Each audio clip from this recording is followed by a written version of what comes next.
કરજણના પાછિયાપુરા ગામ પાસેથી પસાર થતી નર્મદા નિગમની કેનાલમાં નીલગાય ખાબકી છે। કેનાલમાં નીલગાયને જોઈ ખેડૂતે તાત્કાલિક ફાયર વિભાગને જાણ કરી।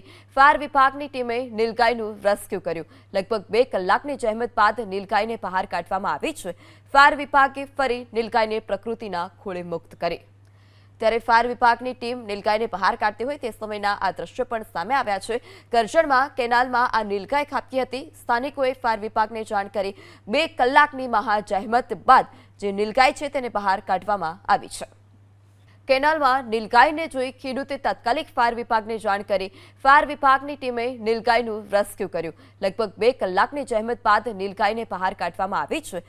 ફાયર વિભાગે ફરી નીલગાયને પ્રકૃતિના ખોળે મુક્ત કરી। ત્યારે ફાયર વિભાગની ટીમ નીલગાયને બહાર કાઢતી હોય તે સમયના આ દ્રશ્યો પણ સામે આવ્યા છે। કરજણમાં કેનાલમાં આ નીલગાય ખાબકી હતી। સ્થાનિકોએ ફાયર વિભાગને જાણ કરી 2 કલાકની મહાજહેમત બાદ જે નીલગાય છે તેને બહાર કાઢવામાં આવી છે।